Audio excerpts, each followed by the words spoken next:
Let's stay there with the wide receivers and talk a little bit about it, because I know a lot of people were excited. I remember talking to Kenny Bell, who went to practice. He said it could be as good as the 2013, 2014 Nebraska wide receiver crew. What do you think overall, getting a chance to watch them? Listen, I saw I was bragging about going to practice, but I saw those two guys, Banks and Nair, in practice, and we haven't had guys built like that. Quincy Enunwa comes to mind, similar build. Kenny Bell, not quite as long and rangy as some of those guys are, but the catch radius that's around those guys. Purify. Yeah, correct. Yeah, Mo P was exactly built like that. And you don't know exactly what they had, because Nair was at Wyoming, then Texas, then Banks was at Wake Forest. Wake Forest had a decent year last year, but working with a new quarterback, new offensive system, what does it exactly look like? And I mean, Nair he had the most yards, but Banks was in there.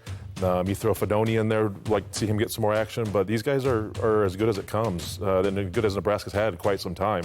And you pair that with Rayo's ability to always the ball he throws is so catchable. Yep. It's not he has a fastball, but it's never overpowered, and it's always, like I said, a guy where his guys can catch it, and it's right on the money, man. It's soft and it's fun to watch, and this group's just going to continue to get better as well. Big physical wide receivers you see just now, throwing the guy off, and then you got Jacory Barney, who adds the speed, and that's not even talking about Jalen Lloyd, who really only had one target. I thought the most telling thing in the game was the guys that were starting at receiver a year ago for Nebraska were coming in more with the second and even the third groups. I mean, Alex Bullock played more snaps really on special teams than he did on the offense. A year ago, because of the injuries, he was essentially default number one receiver. Leading receiver.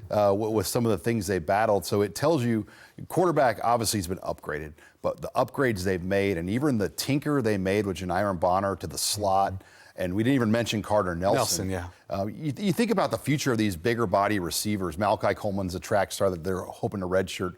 But you've got two state champion high jumpers. And the freshman from Montana, now I'm blanking on his name. Quinn Clark. Quinn Clark and Carter Nelson are both, high-level athletic high jumpers. You got me on a brain fart there, Mike. I love Quinn Clark, too. You know, it's one of my guys. I get so nervous around you. That's right. But yeah, just the size of these guys. I mean, the potential. It's going to be fun to watch this room develop under Garrett. Let's talk a little bit about the black shirts, because really what changed the game was the safety, right? You're sitting at 7-0, you give up the fumble, and then the black shirts make a play. Yeah, they need to make a play, and it's going to happen in instances, and Nebraska's defense did this all last year. A sudden change or turnovers or whatever it is, they stepped up big, and they were able to do that again on Saturday after Dowdell fumbles.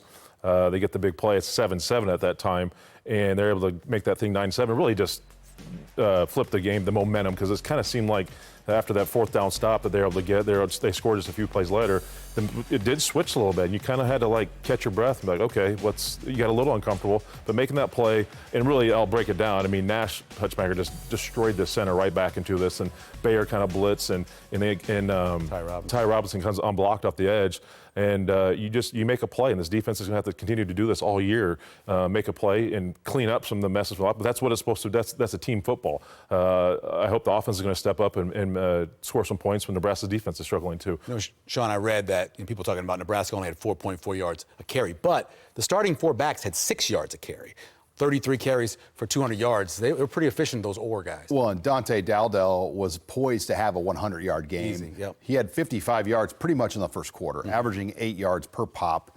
And you're right, I think that top three group particularly, Gabe got some of the goal line short yardage carries, but Emmett, Dante Dowdell, and Ramir Johnson, I thought that trio really gave Nebraska a lot on Saturday in what they did. And then by mop-up duty, I mean, when's the last time? Was 7 or 8 I-backs got to play in this game where, that's going to affect the numbers and the stats. I mean, Nebraska was almost just trying to bleed the clock late. So those are a little misleading, because I thought early on Nebraska established their identity and the balance that they need to have with this offense. Who do you start? Who would you start?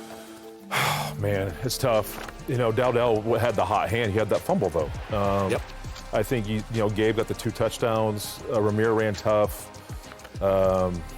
Emmett Johnson had a good run. That's tough. I think if Dowdell doesn't have the fumble, I think he looked great. He looked explosive. Looked more, not sluggish by any means the spring, but just more a bigger back. But he had explosiveness. I still like Ramir, because I love him in third and short situations. I love him to be able to catch the ball in the backfield. Emmett can catch the ball as well. It's tough. They got 4 really, really good options.